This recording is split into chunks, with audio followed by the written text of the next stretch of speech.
My name is Rich Brubaker. I've been here 20 years now. I've worked on a lot of issues of sustainability and helped a lot of companies on the ground develop and deploy sustainability. ESG is hot right now. And it should be no surprise that globally we're seeing ESG trending up on Google because everyone's trying to figure out what does it mean and what do I need to do, because it's moved from a very niche space, financial sector, into people putting labels on everything that they are ESG.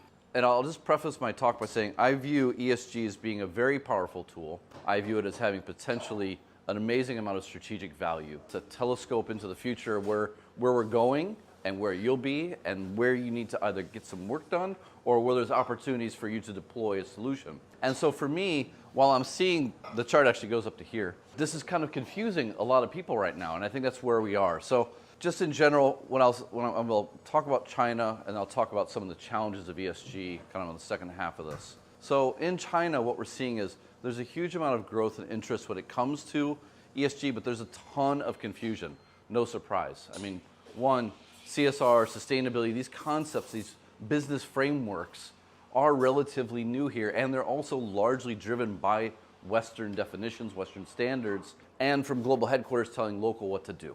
Second is leading firms are exposed really to international stock markets and are preparing that work to basically try and get all the information from China out. So it wasn't necessarily something that was useful here, although it's becoming more useful, but for many firms it was really like take the data, report it out, and just getting that data was a big problem. Third thing is the EU is really pressing this. Everyone I talk to from the international standpoint, it's always the EU. That's their main stakeholder they're looking at, and the CBOM is one of the big things that's coming up. So the three drivers here locally, one, 2030, 60, all these standards and all these improvements and all these clarifications of what they view as sustainability going forward has helped this. It's helped a lot of people get their heads around where they need to focus: energy, water, soil, food, whatever. It also is starting to coalesce around how you create standards. What standard will you be held to as a state-owned enterprise, a private company, a foreign company, and then who those governing bodies will be.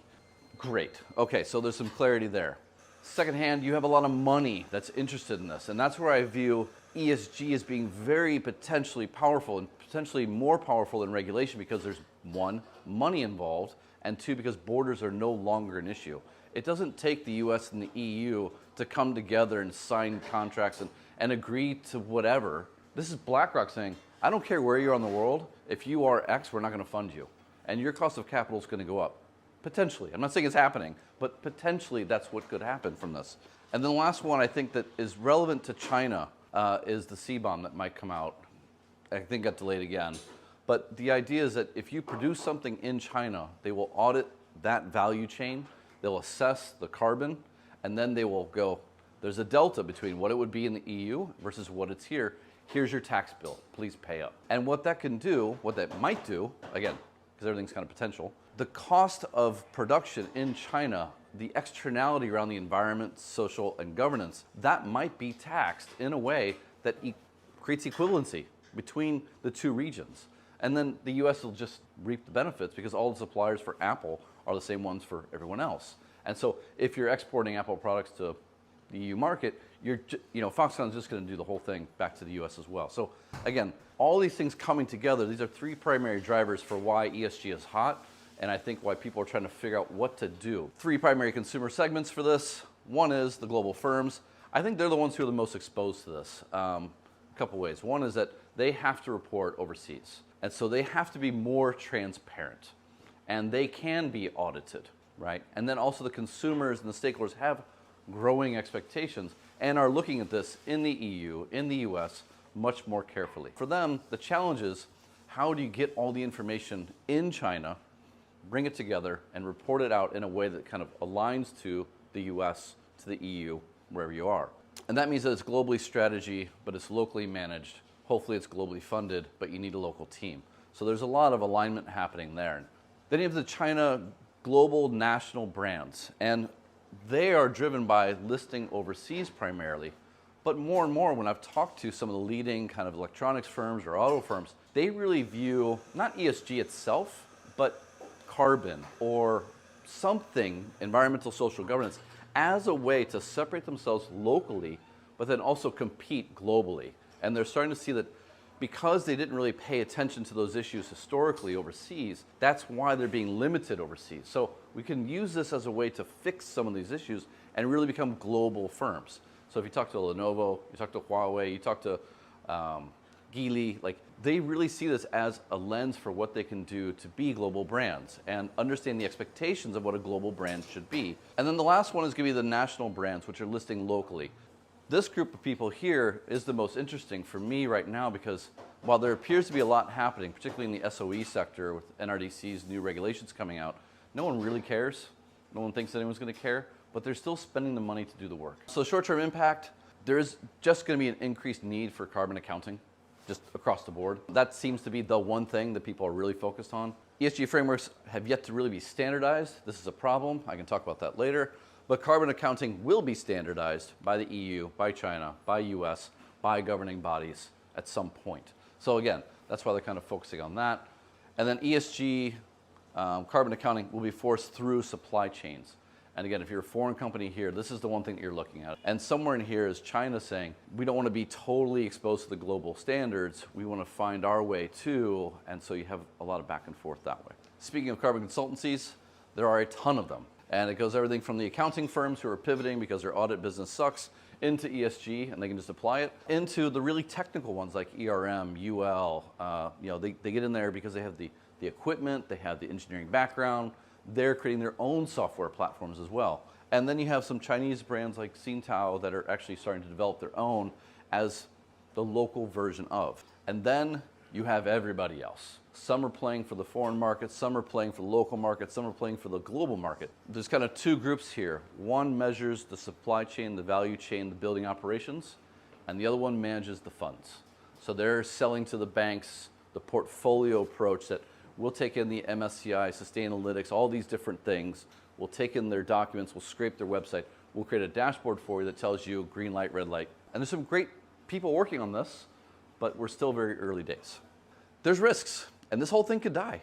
One of the big things that I kind of come back down to, if I'm seeing hesitancy, is that there's a lot of standards and they're not clear. And that's measurement standards. Chinese brands and foreign brands are seeing the exact same thing. And if they're poorly audited and it becomes meaningless, this whole thing is going to fall apart. Now, I'm not saying that it is poorly audited. I'm not saying that it is meaningless. But if you see the pushback that we're seeing now growing, it could become that way, especially if the foreign investors kind of give up on this. I don't think the Chinese government will give up on the standard idea that we need to regulate, improve, measure, and incentivize better standards and better practice. But I do question if there's a global recession in the next 12 to 18 months, like you might see BlackRock pull back, you might see governments pull back, you might see that happen. And then this becomes part of the problem. The second thing is I really view that there's too many bankers, accountants, and lawyers involved. They don't know shit about sustainability. They know about measuring things and governance. They know these structures, but they don't understand how to take that structure and really reflect the context, the progress, the process, understand the real problems, and then assign a number to it. There's not enough people from the background of sustainability in this space. They're not leading it. It's the bankers and lawyers. And so, yeah, of course there's questions about, is it greenwashing? Because it's not the brands trying to show that they're better. It's the lawyers and the bankers saying, you are better, but we don't know what better is. And then brands and marketers are starting to abuse this term. I mean, that's their job, right? Pick up any trend and run with it. You're now starting to see firms try and figure out how can they brand leverage ESG in a market like China, because they need a differentiator to sell more cars, shoes, electronics, buildings, whatever. There's specific standards around, say, fair trade or LEED that are all very valuable. But when you start to say, well, those aren't valuable enough, we should be an ESG standard, well, now you're diminishing both. And I think that becomes a risk as well. Now, I'm not saying that any of these will happen, but again, these are the risks that I've seen through the research I've been doing, through the people I'm talking to, my clients, both active and potential. This is what they come back to. And then priorities are changing. I think COVID and the economic crisis, it's putting things on hold. I had tons of strategy work up until 18 months ago. Now everyone wants tactical. I want to fix that light bulb. I want to stay out of social media. I want to fix this problem. And that's it. Because there's so much coming at them. And at the same time, they have very clear standards coming from different governments now. So it's kind of it's a good thing and a bad thing at the same time. But people aren't trying to think like, how do I holistically do this? Except for a handful of companies. There are problems with ESG. but it's not necessarily ESG's problem. So when I look at is ESG broken, one is I try to figure out who is saying that it's broken. Well, first off, it's all old white guys, so I don't really need to listen to them or to myself because they're defending their models. Elon Musk got delisted from ESG standards. He's defending himself. Charlie Munger is saying Sinopec is a great investment. Occidental is a great investment. He's defending his model, and they're not looking into the future. His state is literally sinking. He literally had a building fall over because of all the problems that we talk about when it comes to climate change and rising seas. But we can't invest in it because that's woke finance. Now, as someone who used to spend time in finance, you want all the best information to know whether or not your investment's going to make it and if they're going to make a lot of money for you. So it's kind of counterintuitive. So again, who is saying it's broken is important. What are the issues they have? They never talk about the framework itself. They never talk about the system itself. They never talk about a problem. They talk about ESG as being woke, and it's always hyperbolic. So again, if they can tell me that the MSCI scorecard is inaccurately reflecting X, Y, or Z, if they can get into the details, then I will give them more attention, more time, versus someone who's just angry that it didn't work for them, that their financial model, that their business is not being accurately reflected for the future concerns that we share. Why are they saying this now? Because they're losing. These guys, they're losing steam, they're losing credibility, they're losing their business model, they're acting out of fear. But if there's people who are saying it because they're in the system, they come from sustainability, they come from the world, and they're saying, these are the problems that we have, give them more credibility, listen to them, and start to make adjustments because there are problems. There are too many people that are not the right people in the space, creating frameworks that don't really necessarily apply, but if they're just saying ESG is woke, that's not someone you need to listen to.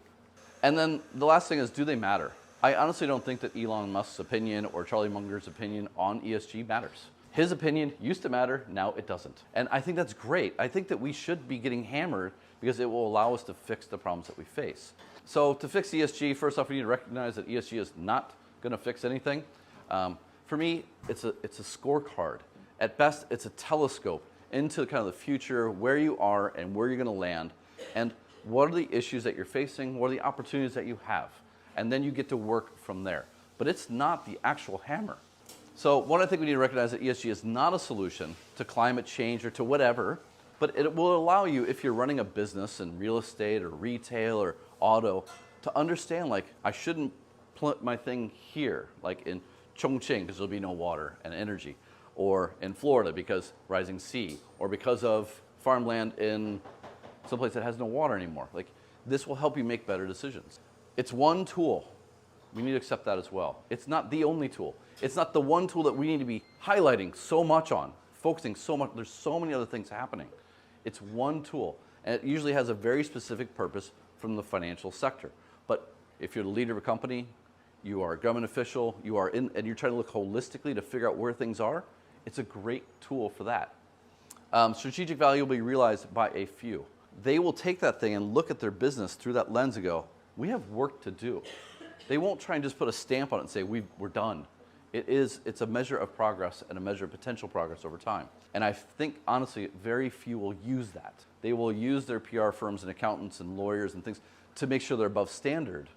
But then there's those groups that will just go way beyond, who are already signaling that's what they're trying to do, and here's the work that we're doing. That's how they report it. And I think you got to remove the bankers from this. I know it's their tool, but I think you need to remove them as the stakeholder that is of critical importance. Yes, they view this as a financial tool, but the challenges around greenwashing have nothing to do with them. They're using the tool exactly as it was designed for them. And I think that the more ESG is hammered, the stronger we get. This is very early days, people. I mean, it's only a few years old that we've even been talking about this at the global level, and it's less than a year that I'd say we've been practically talking about it here. So yeah, it's not perfect. It's not going to be. So again, if Elon Musk is tweeting about it, if he has something that doesn't make any sense, then don't worry about it. I mean, it's a process. And the people screaming are the ones the earliest being affected because they themselves said that they were leaders of something. And the scorecard said, well, actually, you have work to do. And they just went, oh, you're just woke. And they walked away. And I think for us as potentially, I mean, I don't know how many of you are in ESG or looking at this, but that's the opportunity to maybe refine things, learn how to engage, improve the scorecards, work on, get back to work. Because I don't think ESG is going to die. I do think it'll be a valuable tool for a lot of firms, I think it'll be a base standard for a lot of others who really don't care, but I don't care about that because they'll still be held to that standard. They'll still be, if you want money on Hong Kong or Shenzhen or Shanghai, you'll have to comply with these regulations coming in. For others, they'll go, here's how we lead the future. Here's how we fix the future. Here's how we do better. And that's where I view the value of ESG ultimately for me. But then again, I'm not looking for money. Thank you very much.